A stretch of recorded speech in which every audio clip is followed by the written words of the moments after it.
Sri Kuberan TV நேயர்கள் அனைவருக்கும் பணிவான நமஸ்காரங்கள். சக்தி ஜோதிட குழுவின் சார்பாக வைகாசி மாத பலன்களை பார்ப்பதற்காக அடியேன் சக்தி சோமையாகிய நானும் டாக்டர் கே சம்பத்தையங்கார் அவர்களும் டாக்டர் ஹரிஹர சர்மா ஐயா அவர்களும் வந்திருக்கின்றோம். இப்போ இந்த ட்ரிப்பு பார்க்க போகிறது வைகாசி மாதம். இருக்கிறதுலையே மாதத்தில் வைகாசி மாதம் அப்படின்றது மிக வசந்தமான மாதம்னு சொல்லலாமா, வசந்த மாதம் சொல்லலாம். இப்போ இந்த காலகட்டங்களில் என்னென்ன கிரக நிலவரம் இருக்குது, இந்த மாதத்தில் வரக்கூடிய விசேஷங்கள் என்ன அப்படின்றத ஃபஸ்ட்டு பார்ப்போம். இந்த மாதத்தில் பொறுத்தளவு நிகழும் மங்களகரமான விசு வாச வருஷம் வைகாசி 1ஆம் தேதி. ஆங்கிலத்துக்கு கரெக்டான தேதி அப்படின்றது 15/5/2025 வசந்த கிழமையான வியாழக்கிழமை, குருவுக்கு உண்டான கிழமையான வியாழக்கிழமை. அடுத்தது இந்த வைகாசி முடியக்கூடிய காலகட்டங்கள் 14/6/2025 பெருமாளுக்கு உகந்த கிழமையான சனிக்கிழமையில் இந்த வைகாசி மாதம் முடியுது. இதில் என்ன ஒரு விசேஷம் அப்படின்னு பார்த்தோம்னாக்க, இந்த காலகட்டங்களில் இந்த மாதத்தில் வரக்கூடிய விசேஷ தினங்களை ஃபஸ்ட்டு பார்ப்போம். 28/5/2025 அக்னி நட்சத்திர தோஷ ஆரம்பம். அக்னி நட்சத்திரம் ஆரம்பித்தது அப்படின்றது 4ஆம் தேதி ஆரம்பிச்சிச்சு. இப்போ இந்த மாதத்தில் விசேஷ தினங்கள் அப்படின்றது ஃபஸ்ட்டு பார்ப்போம். இந்த காலகட்டங்களில் அக்னி நட்சத்திரம் தோஷம் முடிய காலகட்டங்கள், அதாவது தோஷ நிவர்த்தி ஆகக்கூடிய காலகட்டங்கள் அப்படின்றது 28/5/2025 இந்த அக்னி நட்சத்திரம் முடியுது. அதுக்கு அடுத்தது பார்த்தோம்னாக்க 9/6/2025 வைகாசி விசாகம், எம்பெருமான் முருகனுக்கு உகந்த நாள் அப்படின்றது வைகாசி விசாகம். அதுக்கு அடுத்தது 10/6/2025 செவ்வாய்க்கிழமை. இதில் என்ன ஒரு விசேஷம் அப்படின்னாக்க, வைகாசி பௌர்ணமி. ஒவ்வொரு பௌர்ணமிக்கு ஒரு விசேஷம் உண்டு. இந்த வைகாசி பௌர்ணமிக்கு மிக மிக விசேஷமானது. இதை தவிர காஞ்சியில் உள்ள ஸ்ரீ ஸ்ரீ மகா பரிவாளான சந்திரசேகர சரஸ்வதி சாமிகளுடைய ஜெயந்தி நாள் அன்னைக்கு தான் வருது. இதை தவிர இந்த வாஸ்து புருஷன் அப்படின்றது எப்படின்னாக்க, வருஷத்துக்கு 8 முறை நித்திரை விடக்கூடிய நாள். அப்படியேற்பட்ட பரம பவித்திரமான நாள் வரக்கூடியது 4/6/2025 வாஸ்து புருஷன் நித்திரை விடக்கூடிய நாள். நித்திரை விட்டு அவர் எழுந்திருக்கக்கூடிய நாள். அதுவும் அந்த பர்டிகுலர் டைம், இந்த நீண்ட நாட்களாக வீடு வாங்கணும், இடம் வாங்கணும் அப்படின்னு நினச்சவங்க மனபூஜை போடக்கூடிய நேரம் காலையில் 9:05 10:35 இந்த வாஸ்து பூஜை போட்டோம்னாக்க கண்டிப்பாக வீடு கட்டுறதுல எந்த விதமான தடங்கல்களும் தாமதம் இல்லாமல் நினச்ச டயத்தில் கேட்ட இடத்துல பணமும் கிடைக்கும், கேட்ட நேரத்தில் முடியக்கூடிய வாய்ப்புகளும் இந்த வாஸ்து புருஷன் நித்திரவிட நாளில் இருக்குது. இதை தவிர கோச்சாரத்தில் பார்ப்போம். இந்த வைகாசி பிறக்கக்கூடிய நாளில் என்னென்ன கிரகங்கள் எங்கெங்கே இருக்காங்க அப்படின்றத ஃபஸ்ட்டு பார்ப்போம். காலபுருஷ தத்துவத்தின் முதல் ராசியான மேஷ ராசியில் புத பகவானும், 2வது ராசியான ரிஷப ராசியில் சூரிய பகவானும், 3வது ராசியான மிதுனத்தில் குரு பகவானும், 4வது கர்க்கடகத்தில் செவ்வாயானவர் நீச்சம் நிலையை அடைஞ்சிருக்கக்கூடிய காலகட்டங்கள்லையும், சிம்மத்தில் கேது பகவானும், சிம்மத்துக்கு நேரான சதசப்தமமான கும்பத்தில் சனி பகவானும் ராகு பகவானும் இருக்காங்க. காலபுருஷ தத்துவத்தின்படி 12வது ராசியான மீன ராசியில் சுக்கிர பகவான் உச்சம் பெற்றிருக்கார். இதில் ஒரு விசேஷம் என்ன அப்படின்னாக்க, இந்த வைகாசி மாதத்தில் பொறுத்தளவுக்கு ராகு கேதுவின் இடையில எல்லா கிரகங்களும் ஆப்டாங்க. இதுக்கு பேர் கிரக மாளிகா யோகம்னு பேர். ஆரம்ப கட்டத்திலேருந்து அந்த முடிகிற கட்டங்கள் வரணும், அந்த 9 கிரகங்களும் அந்த கட்டத்தில் தொடர்ந்து இருக்கிறது. இதை மாதிரி வர்றது அப்படின்றது பெரிய அற்புதமான காலகட்டங்கள். இந்த வைகாசி மாதம் இவ்வளோ ஒரு அற்புதமான மாதம் இருக்குது. இதை நம்மளோட ஜோதிட சாஸ்திரத்தில் என்ன சொல்லுவோம் அப்படின்னாக்க, கால சர்ப தோஷம் அப்படிம்போம். அந்த கால சர்ப தோஷத்துக்கு என்னென்ன பரிகாரம் அப்படின்றதையும் நம்ம பார்ப்போம். அப்போ இதுக்கு அடுத்தது பார்த்தோம்னாக்க, இந்த வைகாசி மாதத்தில் ஒவ்வொரு ராசிக்கும் என்னென்ன நற்பலன்கள் என்னென்ன கெடுபலன்கள்ன்றதை பார்ப்போமா. இப்போ மொத்தத்தில் இந்த மாதம் பார்க்கும்பொழுது திடீர் பண வரவுகள் வரக்கூடிய வாய்ப்புகள் உண்டு. அதே போல் ஆரோக்கியத்தில் மேம்படக்கூடிய தன்மைகள் உண்டு. கடந்த காலகட்டங்களில் உடல்நிலையில் தொந்தரவு இருந்தவங்களுக்கு ஆரோக்கியம் மேம்படக்கூடிய வாய்ப்புகள் உண்டு. கடந்த காலகட்டங்களில் திருமணத்தின் தடையும் தாமதமும் ஏற்பட்டு இருந்தவங்களுக்கு திருமண தடையும் தாமதங்களும் விலகக்கூடிய வாய்ப்புகள் உண்டு. ஒரு சில பேர் பொறுத்தளவுக்கு 2வது தார அமைப்பு, கணவன் இழந்தவரோ மனைவி இழந்தவரோ 2வது தார அமைப்பு பார்க்கக்கூடியவங்களுக்கு 2வது தார அமைப்பு கிடைக்கக்கூடிய வாய்ப்புகளும் உண்டு. நீண்ட நாட்களாக உத்தியோகம் கிடைக்கல, வேலை இல்லை அப்படின்னு கஷ்டப்பட்டுட்டு இருந்தவங்களுக்கு வேலையும் கிடைக்கக்கூடிய வாய்ப்புகள் உண்டு. குழந்தை பாக்கியம் இல்லாமல் இருந்தவங்களுக்கு இந்த வைகாசி மாதம் குழந்தை பாக்கியம் கிடைக்கக்கூடிய வாய்ப்புகளும் உண்டு. விருச்சிக ராசி நேயர்கள், அதாவது விசாக நட்சத்திரம் 4ஆம் பாதம், கேட்டை நட்சத்திரம் 1, 2, 3, 4 பாதங்களும்,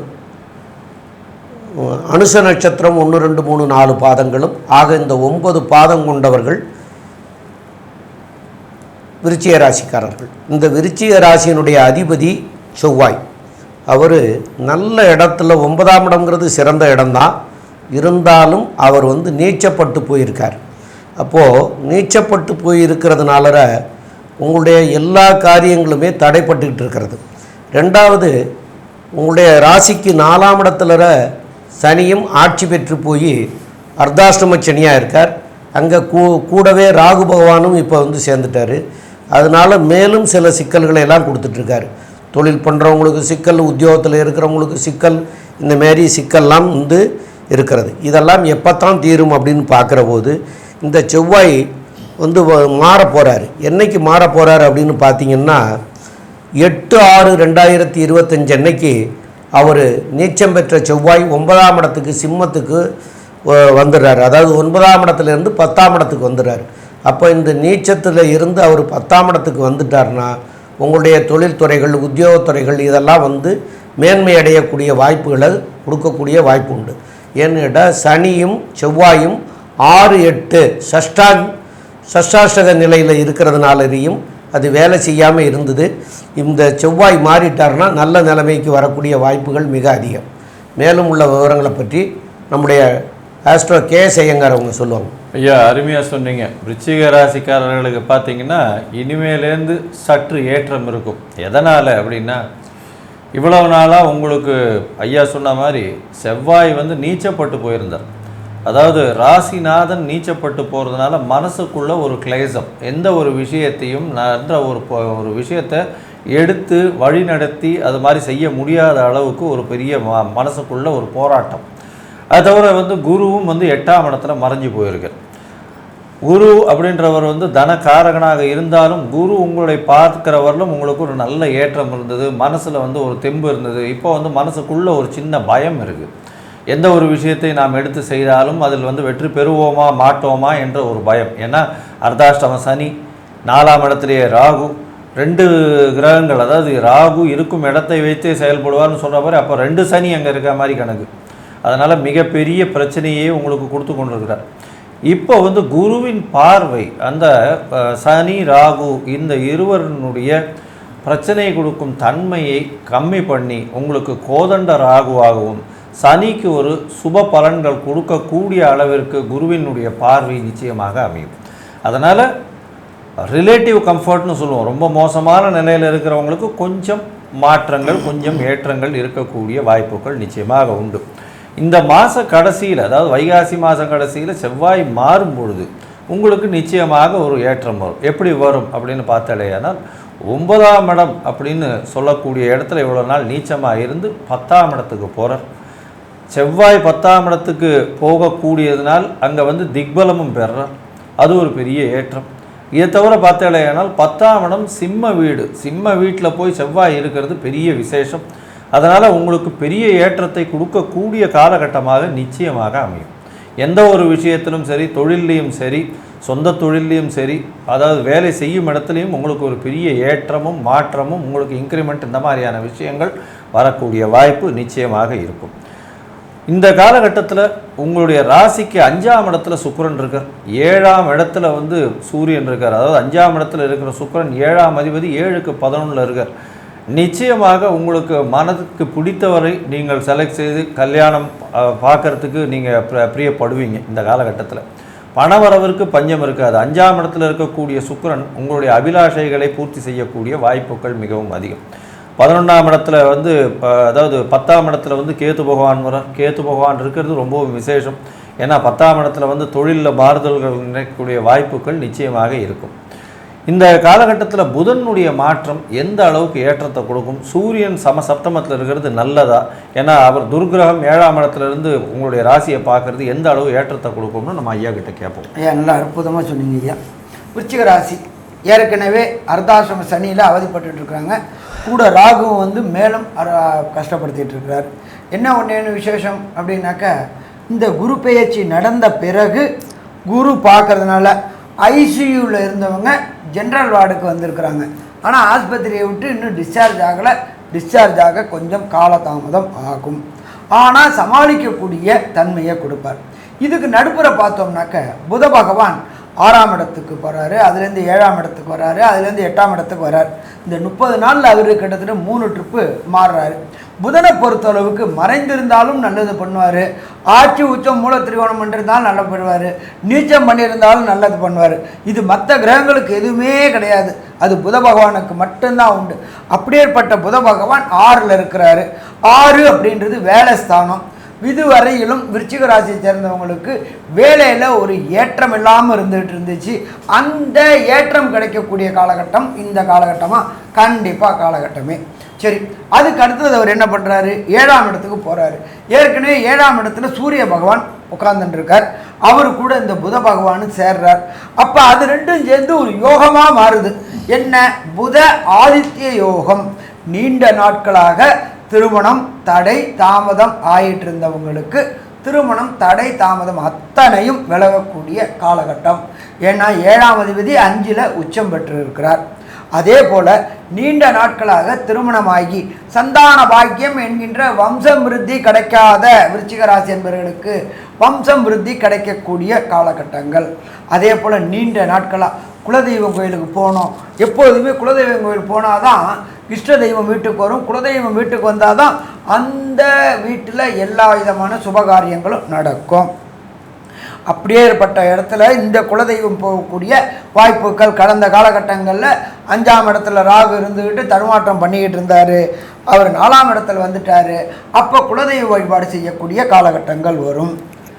அதே போல் பதவி புகழ் எல்லாமே கிடைக்கக்கூடிய காலகட்டங்கள்.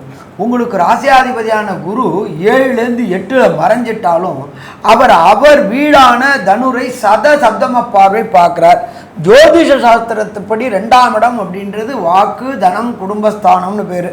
குடும்பம் அமையாதவர்களுக்கு குடும்பம் அமையக்கூடிய வாய்ப்புகள் உண்டு. கொடுத்த வாக்கை காப்பாற்ற முடியாதவங்களுக்கு கொடுத்த வாக்கை காப்பாற்றக்கூடிய வாய்ப்புகள் உண்டு. அதே போல் பார்த்தோம் அப்படின்னு சொன்னாக்க சொன்ன சொல் வெல்லக்கூடிய காலகட்டங்கள் இந்த காலகட்டங்கள். இதை தவிர 4ஆம் இடத்துல உள்ள சனி பகவானையும் 4ஆம் இடத்தில் உண்டான ராகு பகவானையும் பிரகஸ்பதியான குரு பகவான் பார்க்கிறார். குரு சண்டால யோகம் பெறார். குரு சண்டால யோகம் அப்படின்றது நீதி பரிபாலனம் பண்ணக்கூடியவங்க, அதாவது நீதி பரிபாலனம் பண்ணக்கூடியவங்க நீதிபதி, வக்கீல், ஜட்ஜு, இவங்களுக்கு எல்லாருக்குமே இந்த வைகாசி மாதத்தில் நீண்ட நாட்களாக எதிர்பார்த்த பதவி உயர்வு பணவரவு கிடைக்கக்கூடிய வாய்ப்புகள் உண்டு. சிவில் கோர்ட்டில் ஜட்ஜாக இருந்தவங்க முன்சிப் கோர்ட்டுக்கும், முன்சிப் கோர்ட்டில் ஜட்ஜாக இருந்தவங்க ஹைகோர்ட்டுக்கும், ஹைகோர்ட்டில் ஜட்ஜாக இருந்தவங்க சுப்ரீம் கோர்ட்டுக்காக ஜட்ஜாக போகக்கூடிய வாய்ப்புகள் கிடைக்கும். அது எப்படி சாமி? கூடவே ராகு இருக்கார். ராகு அப்படின்னா பிரம்மாண்டம், நீங்கள் எதிர்பார்த்ததுக்கு மேலே கொண்டு வந்து கொடுக்கக்கூடியவர் ராகு. அப்போ பிரம்மாண்டமான எதிர்பார்ப்புகள் அத்தனையும் நிறைவேறக்கூடிய காலகட்டங்கள் இந்த வைகாசி மாதம் விருச்சிக ராசிக்காரங்களுக்கு. சரி, ஒரு சில பேருக்கு தசாநாதன், புத்திநாதன், அந்தரநாதன், சூட்சமநாதன் சரியில்லாமல் இருக்கிறதுனால இப்போ சொன்ன பலன்கள் குறையக்கூடிய வாய்ப்புகள் உண்டு. சரி, அந்த குறையக்கூடிய பலன்களை எதை வச்சு காம்பன்சேட் பண்ணணும், எந்த கிரகத்தை சரணாகதி அடையணும், எந்த கடவுளை சரணாகதி அடையணும் அப்படின்றதை பற்றியும் இந்த 31 நாளில் எந்தெந்த நாட்களில் வெளியூர், வெளிமாநிலம், வெளிநாடு பயணம் செல்றதை தவிர்க்கணும், புதிய முயற்சிகள் தவிர்க்கக்கூடிய நாட்கள் அப்படின்றத சந்திராஷ்டம தினங்கள் பேர். உங்களுடைய நட்சத்திரத்துக்கு 17வது நட்சத்திரம் சந்திராஷ்டம நட்சத்திரம். அது இந்த வைகாசி மாதம் விருச்சிக ராசிக்காரங்களுக்கு என்னைக்கு வருது அப்படின்றத பற்றியும் எந்த தெய்வத்தை விளங்குறத பற்றியும் டாக்டர் சக்தி சோமையா அவங்க விரிவாகவும் விளக்கமாக சொல்லுவாங்க. ரொம்ப அற்புதமாக சொன்னீங்க ஐயா. விருச்சிக ராசியினுடைய அதிபதி செவ்வாய், அவர் நீச்சம் அடைஞ்சிருக்கார். அவர் 8/6/2025 தான் மாற போகிறார். அப்போ அது காலம் வரைக்கும் செவ்வாயினாலும் நமக்கு வரக்கூடிய விளைவுகளை நீங்கணும்னா காஞ்சி காமாட்சி அம்மன் கோயிலுக்கு போகணும். அது வெள்ளிக்கிழமையில் போய் பண்ணுறது நல்லது. அந்த வெள்ளிக்கிழமையிலையும் அம்பாளுக்கு அரளிப்பூ சாத்தலாம், சிகப்பு வஸ்திரம் சாத்தி வழிபடலாம். அப்புறம் செம்பருத்தி செடி தானமாக மாதுளம்பழம்லாம் வாங்கி கொடுக்கலாம். இந்த செங்காலின்னு ஒரு மரம் இருக்குது, கருங்காலி செங்காலின்னு மரம் இருக்குது. அதில் செங்காலி மரத்தை நீங்கள் இந்த மருந்து கடைகளில் போய் கேட்டிங்கன்னா தருவாங்க. அதை வாங்கி அம்பாள்கிட்ட வச்சுட்டு அதை ஒரு கருப்பு கயரில் சேர்த்து கட்டிக்கிட்டால் உங்களுக்கு வரக்கூடிய பின் விளைவுகள் எதுவும் வராது. அது அந்த செங்காலி உங்களுக்கு பாதுகாக்கும். அதுகளை பண்ணிக்கிறது நல்லது. மேலும் வந்து இந்த மாதத்தில் உங்களுக்கு வரக்கூடிய சந்திராஷ்டம தினங்கள் அப்படின்னு சொல்லக்கூடிய தினங்கள் வந்து 28/5/2025 புதன்கிழமை மாலை 4:11 ஆரம்பமாகுது. 29/5/2028 30/5/2025 வெள்ளிக்கிழமை இரவு 8:24 வரைக்கும் இருக்கிறது. இந்த சந்திராஷ்டம தினங்களில் ஐயா சொன்னது மாதிரியா வெளியூர் பயணங்கள் செய்யக்கூடாது, புதிதான முயற்சிகள் எதுவும் எடுக்கக்கூடாது. இதெல்லாம் எடுத்தமையானால் அதனுடைய பின் விளைவுகள், அதனால் வரக்கூடிய தீங்குகள் இன்றைக்கி உடனடியாக தெரியாது. அது 6 மாதமோ 1 வருஷமோ கழித்து தான் அதனுடைய பின் விளைவுகள் தெரியும். அப்போ அந்த பின் விளைவுகள்லாம் வர வேண்டாம் அப்படிங்கிறதுக்காக முன்கூட்டியே அதை தவிர்க்கிறது நல்லது. அதை தவிர்த்துக்கிறங்க. மேலும் உள்ள விவரங்களை நம்முடைய டாக்டர் K.S. ஐயங்கார் அவங்க சொல்லுவாங்க. ஐயா, அற்புதமாக சொன்னீங்க. அதாவது இந்த விருச்சிக ராசிக்காரர்களுக்கு பார்த்தீங்கன்னா பண வரவிற்கு பஞ்சம் இருக்காது. ஏன்னா குரு தனகாரகன் தனஸ்தானத்தையே பார்க்கறதுனால நல்ல ஒரு ஏற்றம் இருக்கக்கூடிய காலகட்டம். உங்களுடைய ராசிக்கு பார்த்தோன்னா எதிர்பாலினத்தவர் மூலியமாக நல்ல ஒரு ஏற்றம், பார்ட்னர்ஷிப் வியாபாரத்தில் நல்ல ஒரு ஏற்றம் இருக்கும், தொழிலில் பெரிய மாற்றங்கள் இருக்கக்கூடிய காலகட்டம், சுகங்களில் சற்று ஏற்றம் இருக்கக்கூடிய வாய்ப்புகள் உண்டு, தாயின் உடல்நிலையில் நல்ல ஒரு ஏற்றம் இருக்கும், படிக்கக்கூடிய மாணவர்களுக்கு சற்று பின்னடைவு இருக்கக்கூடிய வாய்ப்புகள் உண்டு, வெளியூர் வெளிநாடு போகக்கூடிய பாக்கியம் நிச்சயமாக கிடைக்கும். உங்களுக்கு பிஆர் அந்த மாதிரியான விஷயங்கள் இந்த மாதத்தில் கிடைக்கக்கூடிய வாய்ப்புகள் நிச்சயமாக இருக்கும். இந்த மாதத்தில் பார்த்தாலேயானால் உங்களுடைய உடல்நிலையில் கொஞ்சம் ஜாகிரதையாக இருக்கும். அதை தவிர வந்து உங்களுடைய ராசிக்கு 4ஆம் இடத்துல சனி ராகு இருக்கிறதுனால சற்று உங்களுடைய அர்த்தாஷ்டம சனி நடக்கிறதுனால நிச்சயமாக உங்களுடைய கம்ஃபர்ட்ஸ் எல்லாம் குறையக்கூடிய, சுகங்கள் குறையக்கூடிய வாய்ப்புகள் சற்று இருக்கும். குரு பார்க்கறதுனால ஓரளவு சீராகக்கூடிய வாய்ப்புகள் நிச்சயமாக உண்டு. ராசியில் அதனால் செவ்வாய் 11ஆம் இடத்துக்கு இந்த மாதம் 21ஆம் தேதி போகிறார். அதாவது வைகாசி மாதம் 21ஆம் தேதி 8/6 அன்றைக்கி போகிறார். இந்த காலகட்டத்திலிருந்து நீங்கள் நினைத்த காரியங்கள் நினைத்த இடத்தில் நினைத்த நேரத்தில் நடக்கக்கூடிய வாய்ப்புகள் உண்டு.